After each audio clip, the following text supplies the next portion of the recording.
Great defense actually starts in the offensive zone, with everyone on the ice being committed to managing the puck and the forwards hunting or reloading at the first sign of a turnover or change of possession. In this clip, we have the puck on the blue line. We go D to D. We shoot. Rebound comes free. White team comes up with the puck. Watch our forwards hunt above the puck and reload the zone. Great sticks. Our D are back. We're connected. We actually turn the puck over and we get a shot on goal.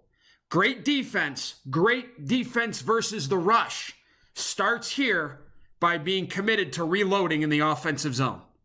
It is very important when we defend the rush, we have 5 players committed. Defensemen who gap and forwards who hunt. This is all part of playing connected. In this clip, puck comes loose. Our forwards hunt through the middle of the rink, and our D keep a tight gap. 5 guys in the picture, and we collectively run the opponent out of room and create a turnover just inside our blue line. 5 guys in the picture. Forwards hunting, D keeping a tight gap, playing perfectly connected against the rush. A big part of playing aggressive defensively, playing fast and taking away time and space, is our defensemen keeping a tight gap. For that to happen, our forwards have to be committed to hunting back hard. In this clip here, the red team comes up with the puck. They chip it out. Looks like our D get caught a bit. They didn't have their feet moving enough on the blue line. So our D are a little flat. But watch the effort of our forwards to hunt back, particularly our F1. This is a great clip on the commitment we need from our forwards. Connected, 5 guys in the picture. And in this case, it's a great hunt. We send the puck back in and we go for a line change. Our D get caught. Our forwards hunt back hard, all 3. And now we're able to get the puck close to 200 feet from our net. One of our rush coverage principles is that we never want to 2-on-1 the puck. We never want our defensemen and our hunting forward outside the dots at the same time. This clip illustrates a sweep situation. The opponent comes up with the puck. They pass D to wing. You'll notice our forward angles the puck carrier or sweeps him, and our defenseman is at or inside the dots. This is good hockey. Forward sweeps. D are still pretty tight, taking care of the inside. And our F2 and our F3 provide a secondary hunt through the guts of the rink. And we end up with the puck. And now we have a chance to go to offense. Good sweep here by our first forward coming back. Here's another good sweep illustration. Red team reverses the puck up the wall. Hunting forward. And our strong side D, we don't want to 2-on-1 the puck. In this case, the forward hunts, he sweeps. You see our D still has a pretty good gap, takes a step to the inside, and he is able to intercept the puck, deposit it in, and now we're back to offense. Another good sweep. We're forechecking, the red team goes back for the puck. They send it up the wall. They send it up the wall again. Here comes our hunting forward. He sweeps with a good stick. Our D are at or inside the dots. We don't 2-on-1 outside. We come up with it, and now we're transitioning to offense. When we defend the rush, it's very important that our primary hunting forward, our F1 and our D, communicate. In this particular clip, we need communication between our primary hunter, our F1, and our D. Who's closer to playing this guy?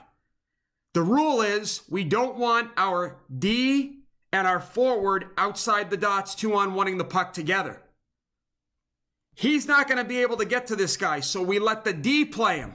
And this is called a squeeze situation. D outside the dot, forward coming to the inside of the rink. And in this case, D2 collects the puck. Squeeze situation. D outside, forward, coming inside. The rule is we don't 2-on-1 the puck. We either sweep or we squeeze. In this clip here, our forward's making a great effort to try and sweep the puck carrier. But the puck carrier's faster than him. Our D is closer. The D says, I got him. He squeezes the puck carrier, and our forward makes an effort to come back through the inside. And we end up in defensive zone coverage, and we actually report quite nicely, which we'll get to later. This is a read situation. This is off a face-off. We've got to have talk. The D takes him. Squeeze. Outside, forward. You got to do your best to not get tied up and come inside. And in this case, we don't break up the play, but at least we're back into defensive zone coverage reporting quite nicely. Hockey is a read and react game. We have to talk. The more connected we are with 5 guys in the picture, the better we're going to be. In this clip here, red team comes up with it. Who takes this guy? Is it the forward sweeping, or is the D going to squeeze? In this case, our D is a little too outside the dot. So this is going to be a squeeze situation, and our forward's got to know, I got to come through the middle. And our forward does a pretty nice job of that. D outside for the squeeze, forward comes back through the middle, partner comes over, and our F2 and our F3 are providing a secondary hunt through the middle of the rink. Okay, we don't end the play, but at least we're back connected in defensive zone coverage. We've looked at a lot of clips here that illustrate the importance of our F2 and our F3 coming back and hunting hard through the middle of the rink, providing that secondary hunt. We will turn pucks over if we hunt back hard. In this clip, we sweep. He's coming back, he's coming back. And because of that, they go cross ice, they being the red team, and we end up picking up the puck, and we have a chance to now break out under control. Great secondary hunt. F2, F3, we need you coming back hard so that if they go this way with it, we can pick it off. Nice work here with the secondary hunt. You've heard the term in this video series a lot, report to defensive zone coverage. If the play comes back to our end, we want to come back through the middle of the rink, and if we have to go to D zone coverage, we want to report by presence. 1, 2, 3, 4, 5, not position, D center wing. Positions do not matter. In this clip, we hunt back nicely. Our D keep a tight gap. The play reaches our end zone. We want to come back. First guy on the puck. Second guy supporting. Third guy +1. Fourth guy in the hole. Fifth guy strong side. Natural positions do not matter. At least not at first. That's exactly what we do here. 1 and 2. 3 is +1. 4 and 5. And the other team doesn't even get set up. We come up with the puck, and we are out into the neutral zone. This is a great illustration of reporting by presence versus position. 1, 2, 3, 4, 5, all part of playing connected. We're in the offensive zone. Red team comes up with it. They flip it out into the neutral zone. This is D zone coverage. 1, 2, 3, 4, 5. First guy on the puck. Second guy supports. Third guy +1 up and off the front post. And 4 and 5 naturally fall back to the hole and to the strong side. And we are in defensive zone coverage.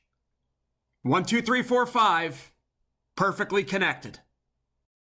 Again, when we report to defensive zone coverage, natural positions do not matter. Presence, 1, 2, 3, 4, 5 does. Watch this clip here. It's messy. It's jumbled. Red team shoots the puck to the net, gets deflected to the corner. Guys, 1, 2, 3, 4, 5 in that order. That's what matters. First guy's on it. In this case, it's a D. Second guy is a D. This is the center on the line. Stopping is the +1 man. We have our 4 in the hole, and we have our 5 strong side. Nicely played. Just get to 1, 2, 3, 4, 5. Don't worry about natural positions. This is connected hockey, and this is how we need to report to our end zone. I get it. You want to play your natural position. I understand it. So let's meet halfway. You come back and report by presence, and we'll give you the freedom to sort to your natural position if it's at the right time. That's exactly what we do here. White team bombs it. They get it in. I'm going to stop the clip. This is a D, this is a D, and this is a winger by natural position. Do we do a decent job reporting 1, 2, 3 here? Yes. Are we back 4 and 5? Yes. And watch what we do. The winger would rather be up here, and the center would rather be down here. That's where he's more naturally comfortable. So they make a switch at a pretty good time. Center goes low to +1. 4 stays in the hole. 5 goes to where he likes to be on the strong side. We come up with the puck. We make a nice little pop play to the middle. And we're out into the neutral zone. We report by presence. We switch to position. We're connected the entire time. And we talk. Real nice job. D, you have to have your feet moving in the offensive zone. There's 2 reasons. 1, you're more of a threat offensively, and 2, you are in a position, if possession changes, to take away time and space. In this clip, watch how active our weak side D is. His feet are moving in the O zone. He's being really aggressive. Now we have a change of possession. When this happens, our D have their feet moving, and the opposing forward comes up with the puck. D, if you're right there, like you are here, stay with this guy as he carries the puck across and up the rink. This is called an inside take, and it looks like a sweep situation, only we have D and D, not forward and D. And a great effort by our forwards to hunt back through the middle of the rink, and we come back perfectly connected, reporting to defensive zone coverage. We want to be aggressive. We don't want to back out if we have numbers. We want to, instead of backing out, we want to maintain pressure and take away time and space. Inside take. Forward goes, I go with him. D slides to the inside. Forwards hunt back through the inside. Guts of the rink. And report to defensive zone coverage.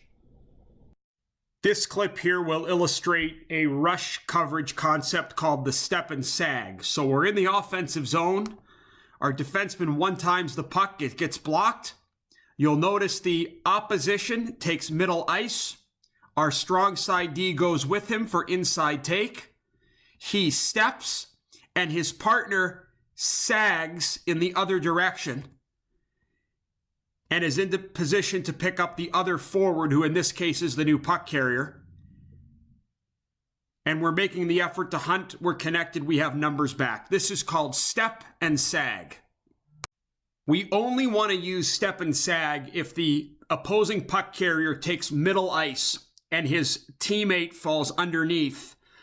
We only want to use this up to the top of the circles in our end zone. It's very important that we understand this. So in this play, the red team gets the puck out into the neutral zone. Puck carrier steps. Our defenseman steps with him on the strong side. Our weak side D sags underneath with the red team's F2. Real nice stick. We run them out of room. Again, the tighter the gap, the less likely the opposition will be to use this play.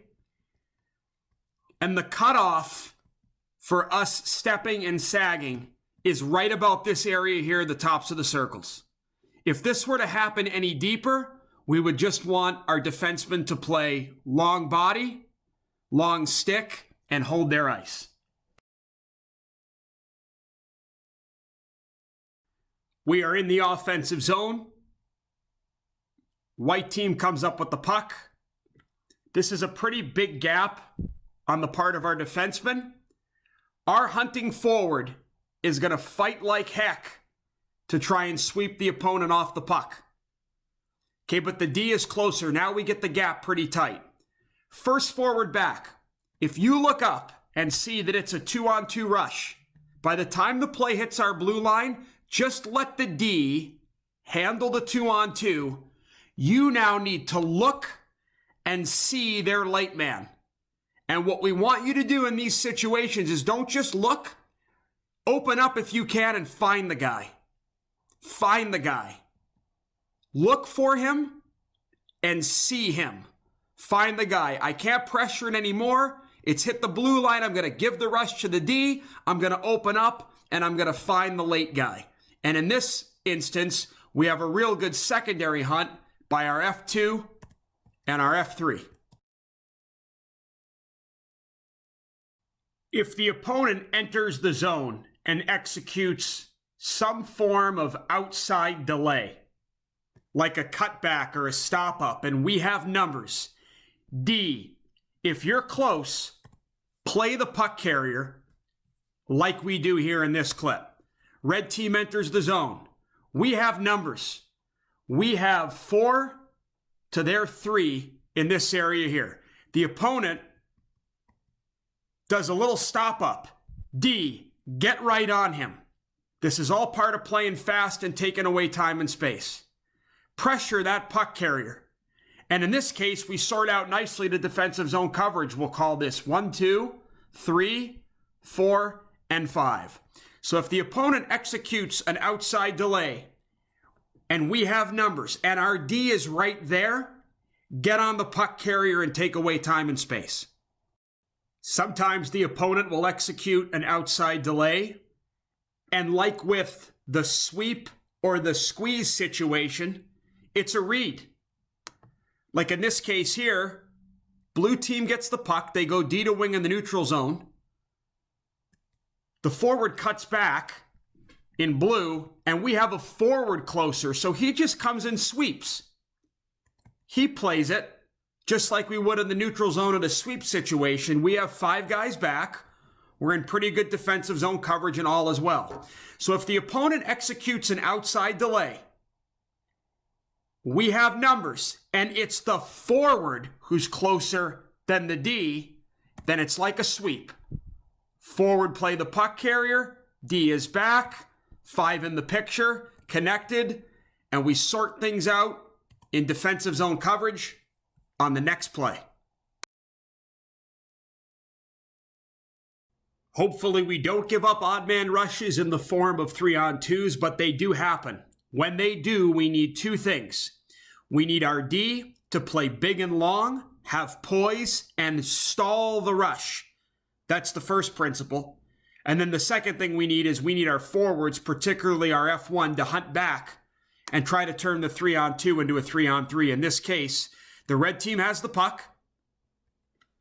Forwards, your job is to hunt back hard and make this a 3-on-3. Strong side D. Play long. Good active long stick. Weak side D. Don't get pushed back and don't get tied up by the middle drive. You've got to keep that stick dead center and neutral so that if any pass comes across here, we're not tied up and maybe we can pick it off or deflect it. We do a nice job here, not getting tied up. We do a nice job with our forwards hunting back. And the 3-on-2 is only for a moment. We're able to handle the situation. Nice long stick, good poise. Nice long stick, not getting pushed back. We stall the rush.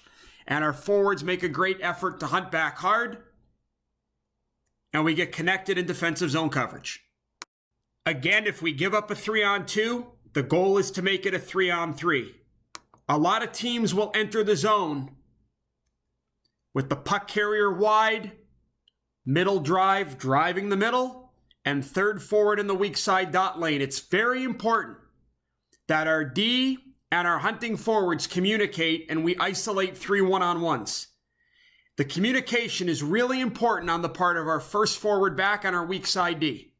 Who picks up this guy? Who picks up this guy? Most of the time, if the opponent enters like this, with the third forward in the weak side dot lane, our first forward back is going to hunt, get under this guy's stick, and eliminate him. And we do a pretty good job of that here. We'll pull it back and we'll see it through. We hunt, we pick up the weak side dot lane, and we eliminate the stick.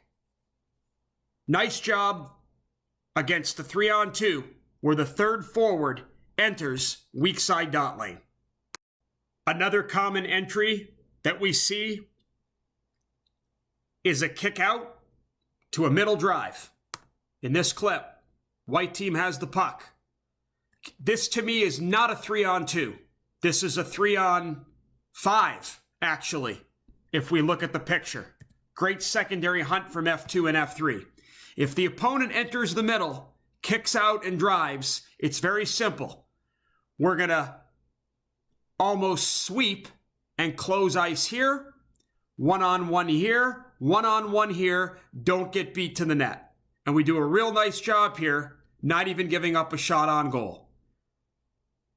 Great hunt, kick out, middle drives taken care of, puck carriers taken care of, weak side dot lane is taken care of, and a great job by our F2 and our F3 to not pace, provide that secondary hunt, and get back to our zone where we clearly outnumber our 5 to their 3. When we defend the rush, just being back in the right position is not enough. We have to be engaged and underneath sticks to eliminate the opposition. In this clip, we do a real good job of that. You can see here, one-on-one, one-on-one, one-on-one, one-on-one. We've beat them back to our end. That's good, but it's not good enough. We have to eliminate by getting underneath sticks, and we do a real good job of that. Our D need to make sure that they gap, our forwards need to make sure that they hunt, and we need to get engaged and underneath sticks to eliminate the opposition. I hope we never give up a 4-on-2, but if we do, we'll know how to handle it. If we give up a 4-on-2, and again, hopefully this doesn't happen, it is very important for our D to play extra poised and extra long with good sticks dead center. They have to stall the rush that much more because it's a 4-on-2. Our first forward back, his job is to hunt in between the opponent's third and fourth man, and he typically ends up hunting in line with about the far post. That's typically what happens. But first forward back, your job is to hunt between the third and fourth attacker, and we do a good job here handling this 4-on-2. We sort things out, and we get to defensive zone coverage.